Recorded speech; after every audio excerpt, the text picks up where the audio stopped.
What's up, guys? Welcome back to another episode of Barbells and Bangers.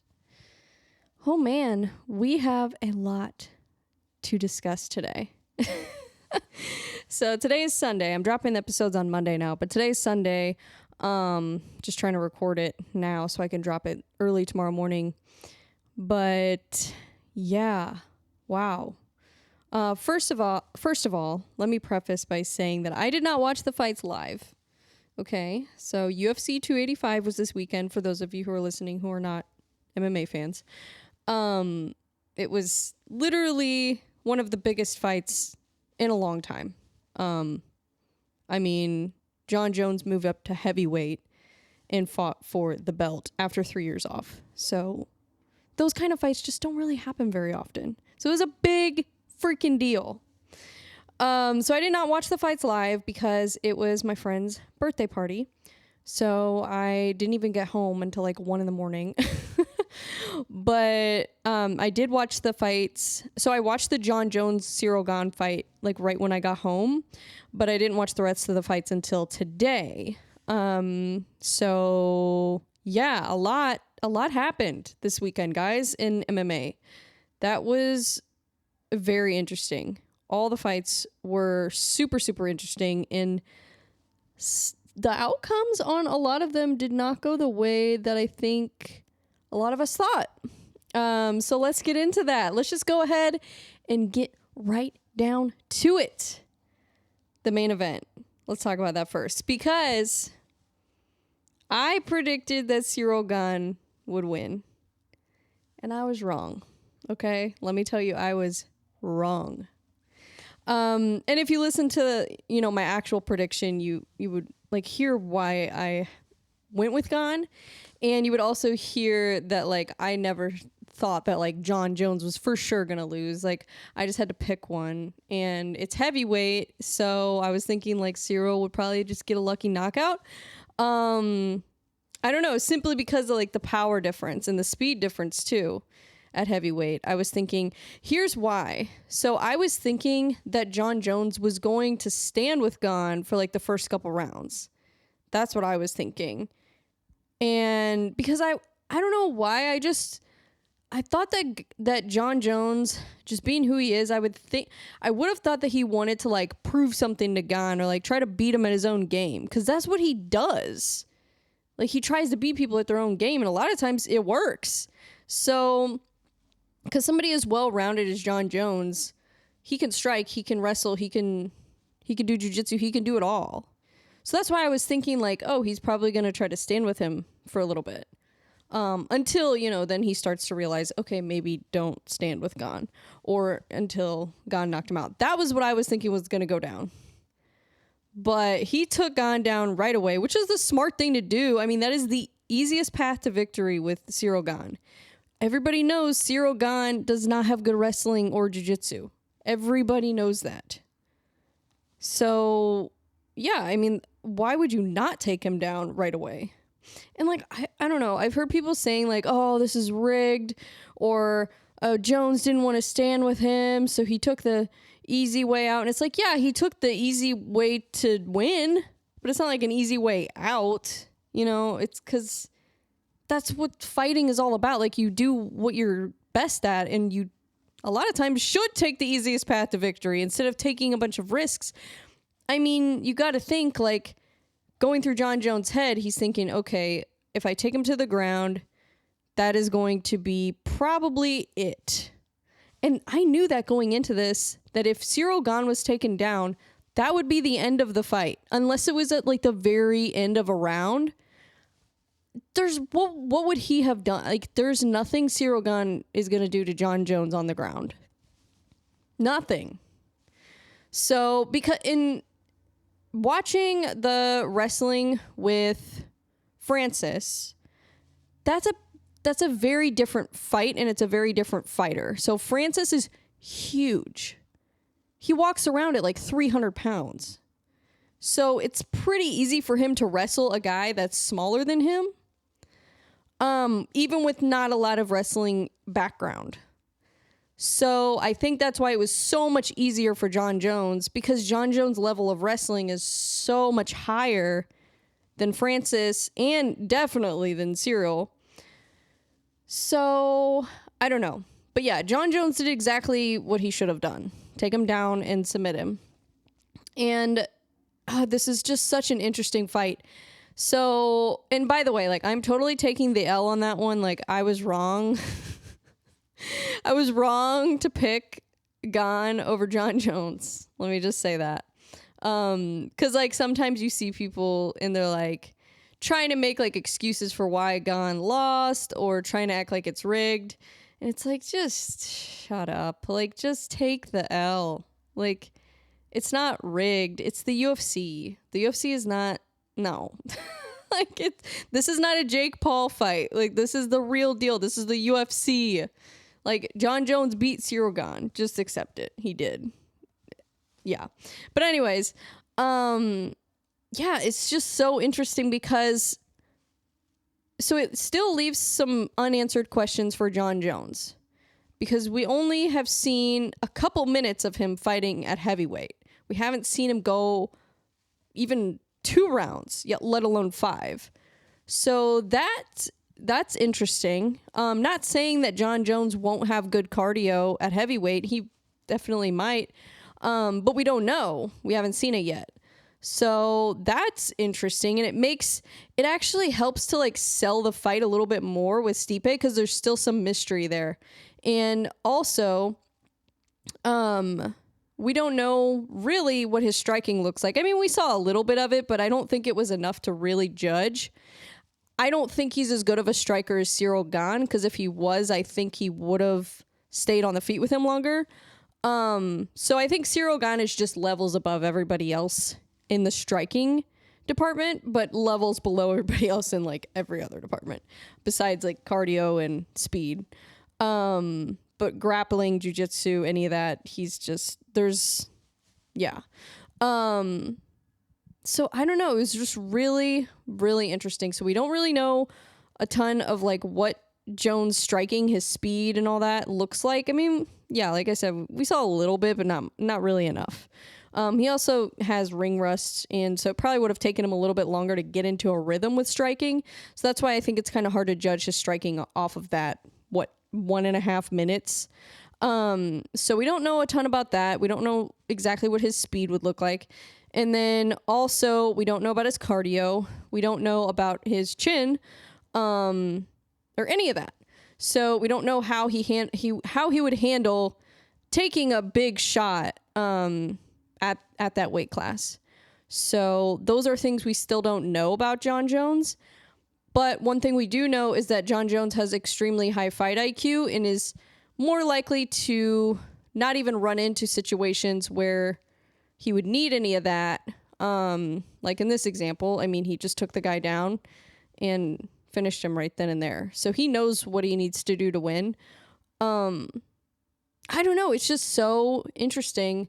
It really does make the Stipe fight like more, I guess, intriguing. Because at first I was like, I don't know. I mean, Stipe's not a spring chicken. Like, he's not really, I don't know. I'm like, if he beats Cyril Gane, then why would he fight Stipe?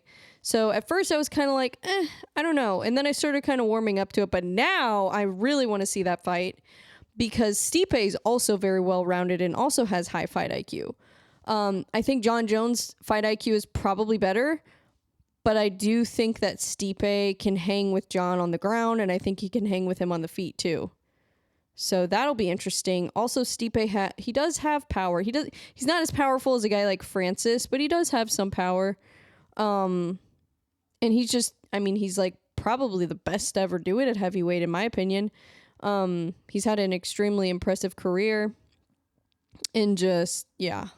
And all the times he got poked in the eye by DC, and like, didn't that like completely mess up his eye? And he still was able to fight like basically with an eye that doesn't even work properly. I don't know. I don't remember the whole story on that. But yeah, that's an interesting fight. That's definitely the fight to make, in my opinion. Like, who else would John fight? I mean, Pavlovich, I don't think is ready. for a title shot. Honestly, I didn't even really know if Cyril was ready for a title shot because he just got beat by Francis, but then Francis left, so it's like, okay, well, who else do you pick? So I don't know. I'm not sold on Pavlovich yet.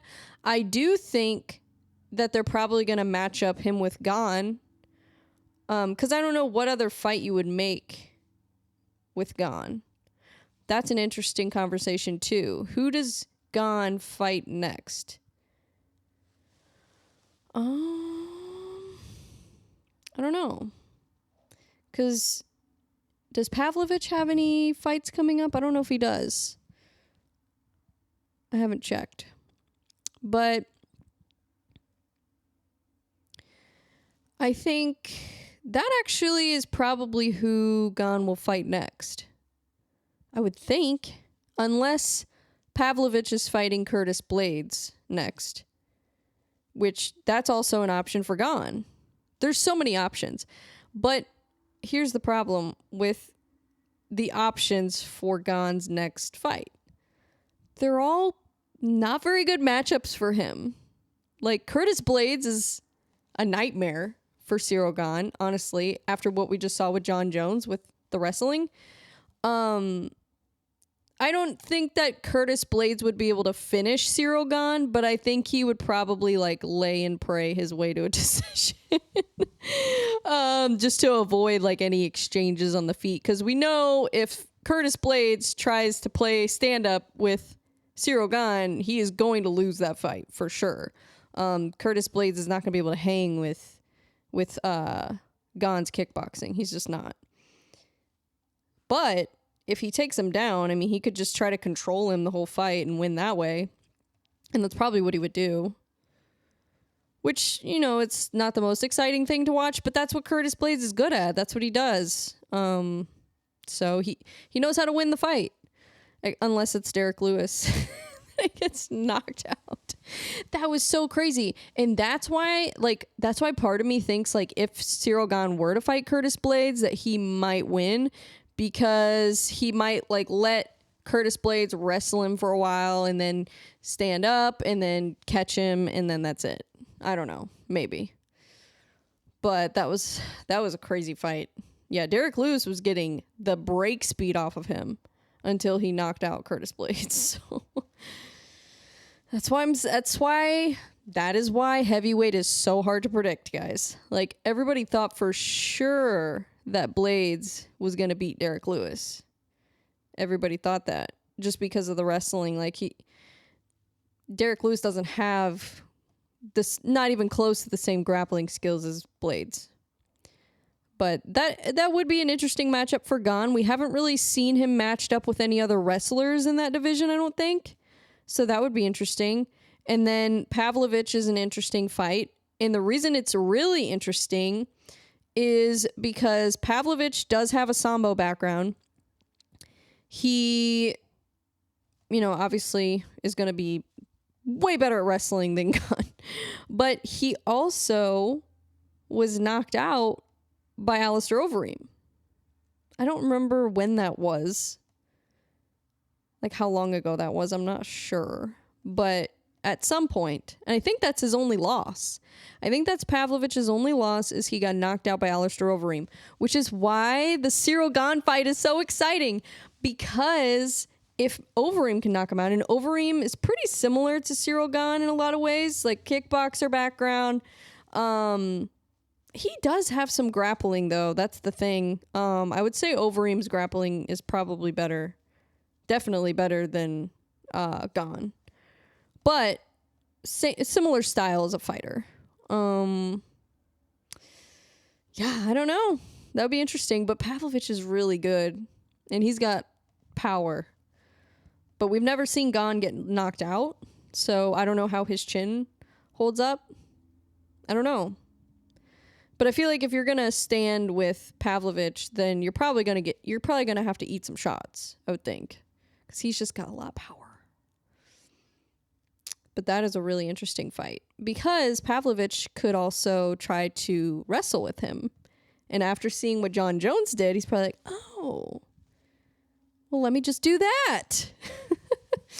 So we'll see. But he's not, I don't know if he's at the level of John Jones. That's the thing. So he's probably not going to have as easy of a time with Gon as John Jones did. And that's the thing. Like, I asked this question today. I was like, is John Jones that good or is Cyril Gane that bad? I'm like, which one is it? Because you hear, like, leading up to the fight, people were like, oh, Cyril Gane sucks, or, oh, there's no way Cyril Gane could ever beat John Jones. And it's like, way to sell the fight. Like, you know, you're like, you never want to do that because then it downplays the opponent. And then when they win, it kind of takes away from that win. So I don't think Cyril Gane sucks. I think he has some holes in his game. I think that he needs to work on the grappling. But I think with time, that will naturally happen. He's learning. He's still so new to this sport. That's the thing people don't realize. This was only, his 13th fight in pro MMA?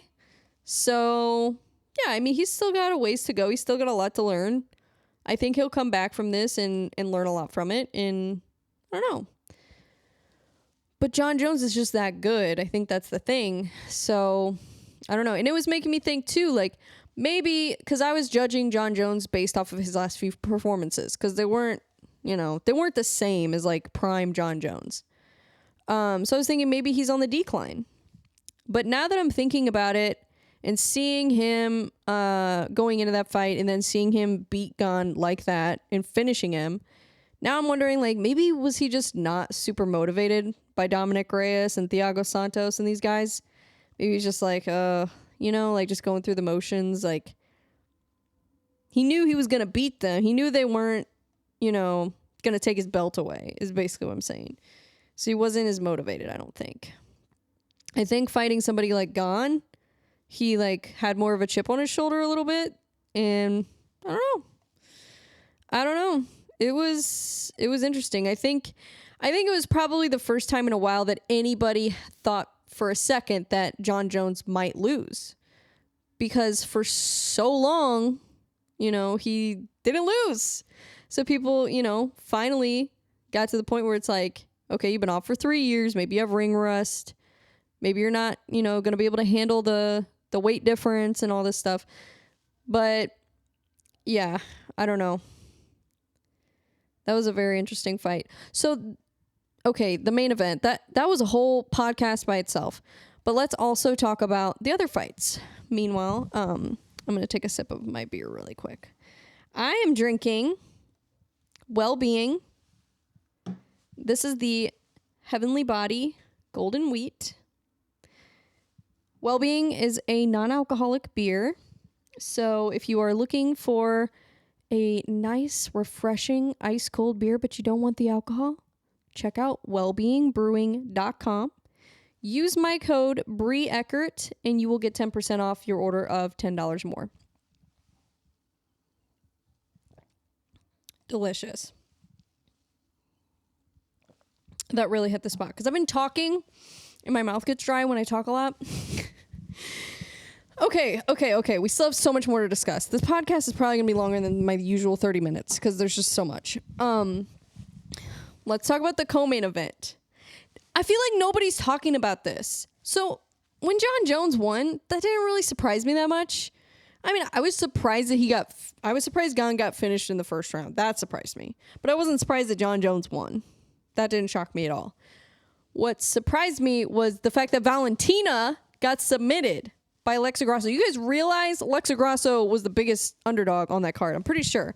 Let me look that up because I don't want to spread fake news. But let's see. UFC. Oh my gosh, I can't type. I feel like I need a Jamie. Like Joe Rogan has a Jamie that, like, you just say, like, pull it up, Jamie. I feel like I need that because it's so hard to talk and type at the same time and, like, look stuff up. I need a Jamie. I need to get Joe Rogan money first, though, before I can get a Jamie. I can't afford one right now. Oh, gosh. Okay, let's look at the odds. Wait. What the heck?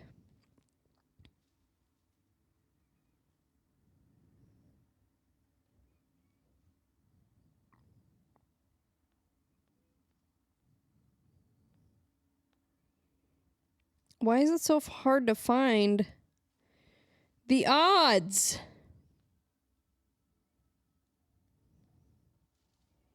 I feel like this should not be so difficult.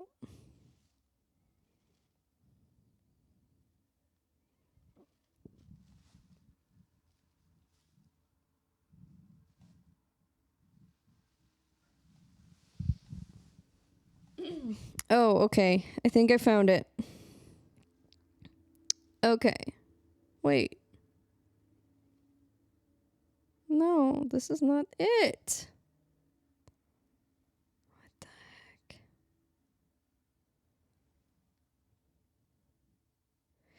Okay, I cannot.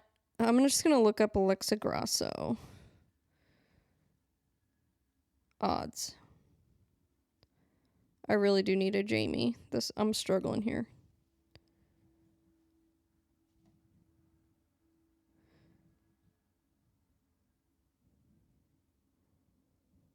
Oh, she was plus 600. I thought she was a bigger underdog than that. So I guess Jamie Pickett was the biggest underdog. Because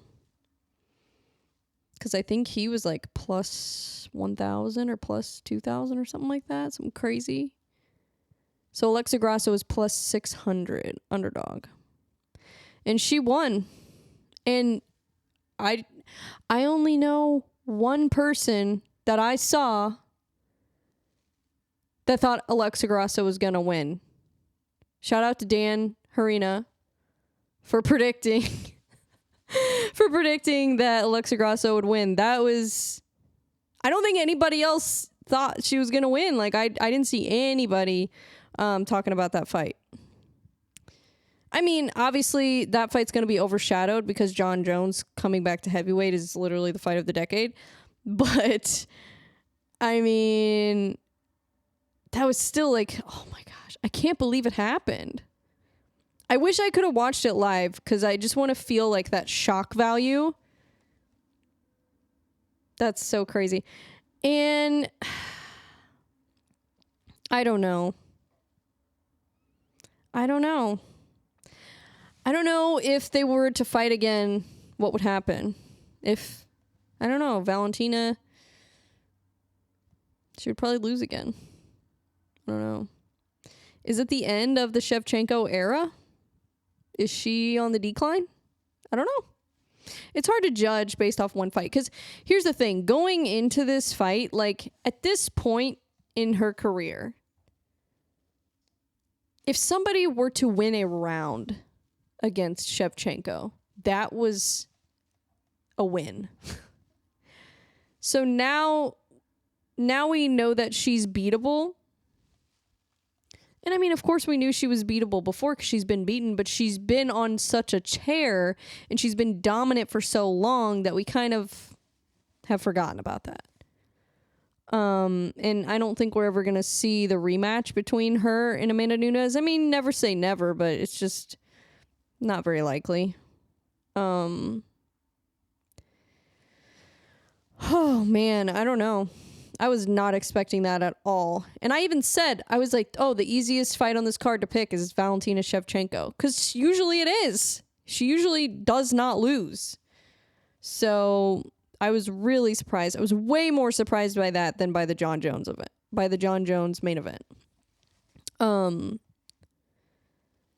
Yeah, Shevchenko is, I don't know. She's probably just not in her prime anymore. I don't know.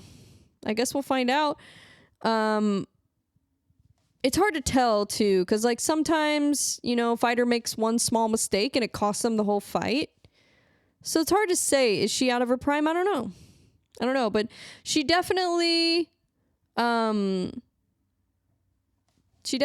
look 100% herself in the Jennifer Maia fight.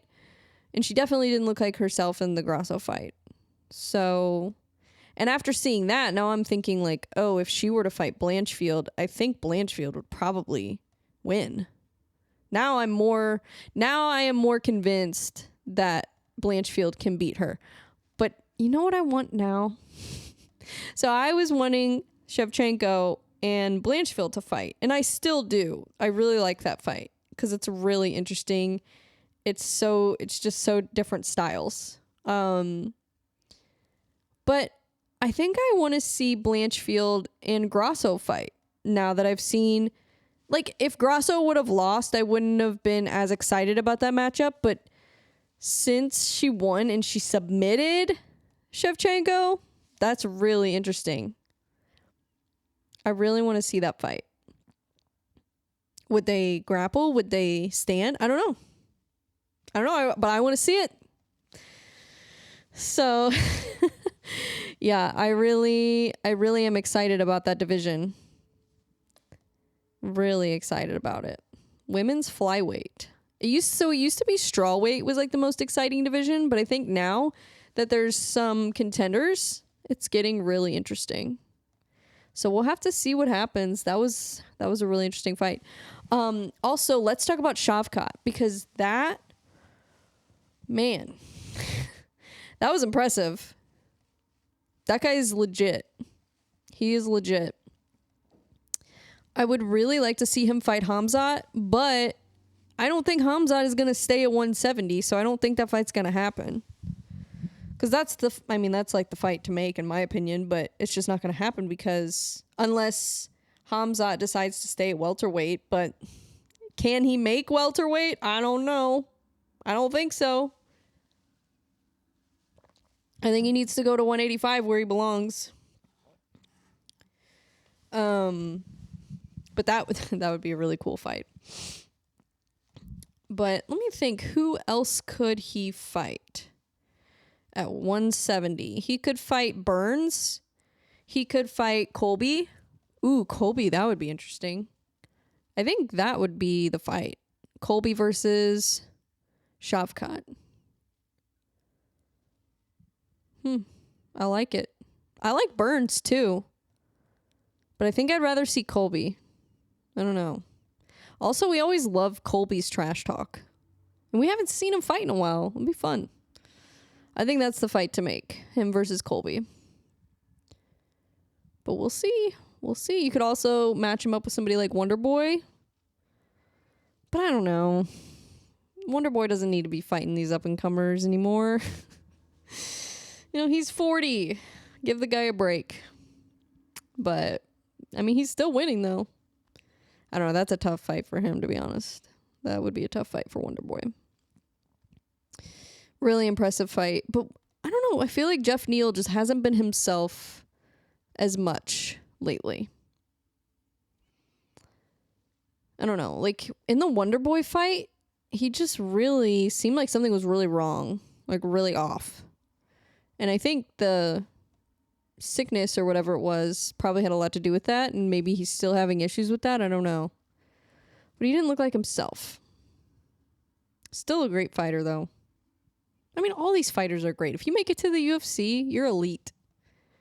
So, yeah, to talk trash about any fighter besides Connor's fair game. But to talk trash about fighters is just dumb. Because you try it. Try to get to the UFC. Go ahead. Like, you're not, like, it is the elite of the elite in the UFC. Oh, anyways. What was the next fight? Gamrot versus Turner. So, it wasn't the most exciting way to win for Gamrot. I realize that. But he took that fight on short notice. So what do you expect him to do? He won the fight. He did enough to win the fight. And if you're going to take a fight on short notice and you win the fight, maybe it wasn't the best performance, maybe it wasn't the most exciting thing in the world, but you won the fight and you took it on short notice, like, props to you. He fought a guy that's the same height as, like, Adesanya. And he's at lightweight. That is the tallest lightweight. Is that the tallest lightweight in the division? It's got to be. I think he's like 6'2" or 6'3". He's got to be the tallest for sure. His arms are so long. So, yeah, that. It also shows, though, that Gamrot does have pretty high fight IQ. I think if they were to fight and he had a full camp, that Gamrot would have really really beat him. Probably dominated the whole fight. I don't know that he would have finished him, but he probably would have dominated. Or maybe ground and pound. But there was an obvious skill difference in the grappling with Gamrot. Like, Gamrot's grappling was obviously on another level. But then the striking, Turner, I think simply because of his range, he was definitely a big difference in the striking. And if they would have stayed on the feet, then Jalen Turner would have won. So, I don't know, but that was a good fight. And then Bo Nickel, he's the real deal. He's legit. He is legit. The hype is real. Now, I've seen some people talking about like a groin shot or whatever, a knee. Like, what? And that's why he won the fight. Really? You think that? How many times have we seen groin strikes in the UFC? A ton. I'm sure it was an accident. But also, the ref didn't notice it, which that's literally their job. And Jamie Pickett, I don't know if he said anything or tried to signal to the ref, but I didn't notice anything like that. So it's like, okay. Also, Bo was gonna win the fight regardless. Like, he was gonna win the fight no matter what. It wasn't because of that. So, like, just, that is so silly. But, but yeah, Bo Nickel, man. But here's my only concern with him. Like, what does his striking look like? I don't know. I think if he faces somebody who's got some good striking, he's probably going to have some issues. Unless he can do what he did with Jamie Pickett and just get him to the ground as soon as possible. It's probably what he should try to do. But if he's got a guy, I think his worst nightmare is somebody who is actually just well-rounded. So somebody who can strike, who can wrestle, who can do it all. I think that's his worst nightmare. So we'll see. We'll see, but he's good. He's really good. His wrestling is insane. He should probably spend some time in the jiu-jitsu. But I think that's just like a learning thing. I think he's just so new in MMA. It's like what I was saying with Gon. He's so new in the sport. So he just needs time to learn, some jiu-jitsu, and cuz wrestling and jiu-jitsu are not the same things. And I think sometimes people forget that. Like, grappling isn't just grappling. Grappling is wrestling, sambo, judo, jiu-jitsu. Like, there's so many different kinds of grappling, and they all have different tools in their toolbox. And submissions, not necessarily like well known for a wrestler unless they pair the wrestling with jiu-jitsu. So him being so new to the sport, I think his jiu-jitsu just isn't quite there yet. But I think he'll get there pretty soon. And I think after this fight, he's probably going to make a lot of adjustments. Like, he seems like a pretty smart guy. He seems like he knows what's going on here. Like, he knows what to do. He knows how to get better. So, yeah, I mean, it was his UFC debut. He got it done. He finished Jamie Pickett. So what else do you want? Yeah. And then I was also happy to see that Cody Garbrandt won his fight. And, like, I know he didn't win the fight, like, in the most impressive way. Whatever. At least he won. At least he didn't get knocked out. Like, anything is better than that. I'm just glad to see my guy won the fight, okay? So, yeah. But anyways, that's all I got on the fights. I really wish I could have watched them live. I'm really disappointed, but that's okay. I was hanging out with my friends, so I was having a good time. I just...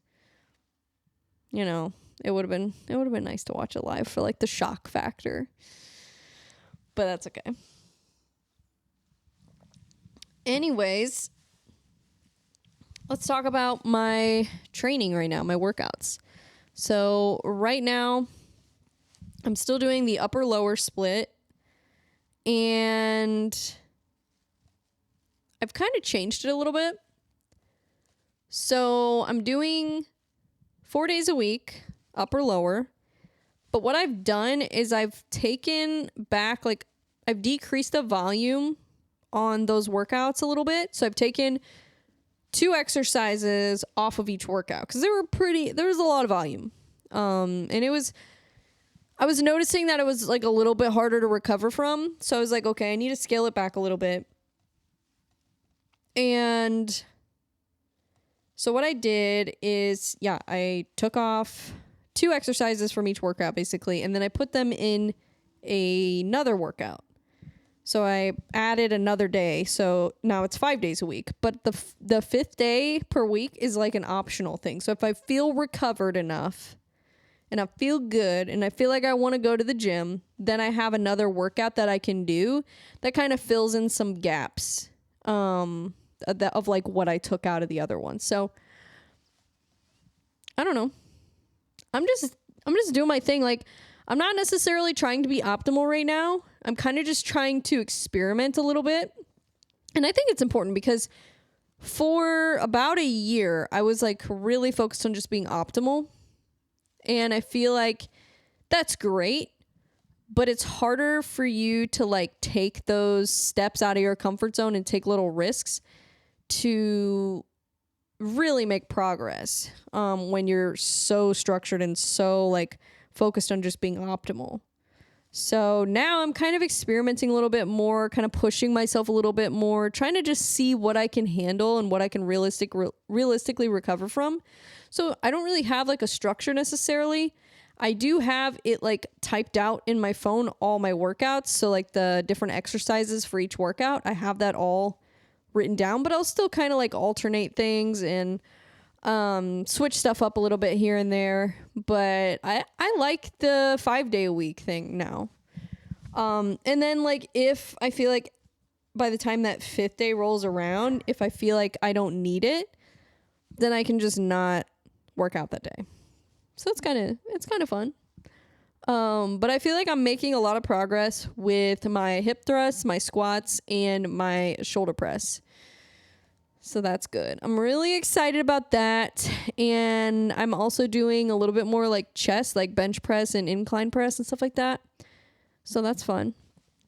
And I'm also still doing my ice bath. So guys, I'm telling you, the ice bath, it's worth the hype. It is worth the hype. I'm telling you. I'm not like selling anything because obviously I can't sell an ice bath to you. So I have no reason to push the ice bath other than the fact that I think it is one of the greatest things that I do every single day for my body and for my mind. So so I'm up to 5 minutes in the ice bath now, and I'm adding more ice than I used to. So it's colder and I'm sitting in there longer. And I feel like now I'm really getting into like my breathing and kind of being able to just like sit in there a little bit more comfortably. Like I'm not as like going crazy as I was before. I'm getting more comfortable with it. So that's good. But yeah, it's oh my gosh, the benefits of the ice bath are insane. Just the focus that I get. And I know you can do a cold shower, but I feel like it's just not the same. I don't know. It's just not the same for me. I need the ice bath. I don't know. But I like it. It's a good way to start the day. Man, I'm telling you. I don't do it right when I get up though, because I feel like it's just you need to like get into the day a little bit before you do it. Like maybe eat some breakfast and take a walk and all that stuff. But once I'm like done with that, then I'll get in the ice bath, and then usually after that I'll go to the gym if I'm working out that day. So music, let's talk about that. My workout playlist, I just added 2 new playlists to my Spotify. So check out my Spotify if you want some good workout they're actually good playlists. Like I'm not even kidding. I added an ice bath playlist. So I added all the music I listen to when I take an ice bath, and I'll be continuously adding new songs to that as I go. But it's like an 80s theme.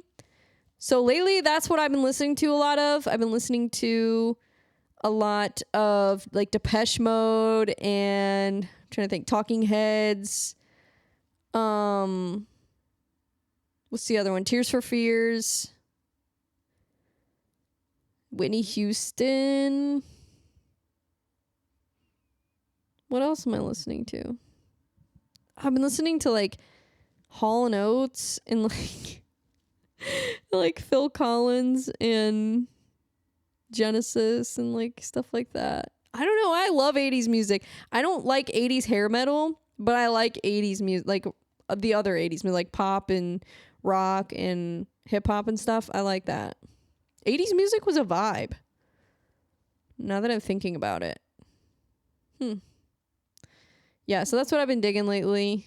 Also still listening to like hip hop, obviously. That's my jam. But I don't know. I feel like 80s music just puts me in a good mood. It really does. It's just such a vibe. And especially like the more like kind of electronics type stuff I really like. I don't know. It just puts me in a good mood. It makes me feel happy. So that's what I've been digging lately. But anyways, well, I'm going to let you guys go because my dog needs my attention and I can hear her destroying things in my living room. So I've got to go, but thank you guys so much for listening. I hope you enjoyed the fights and I hope you enjoyed this podcast. Make sure to subscribe so that way you don't miss the next one. I will see you guys next week. Bye.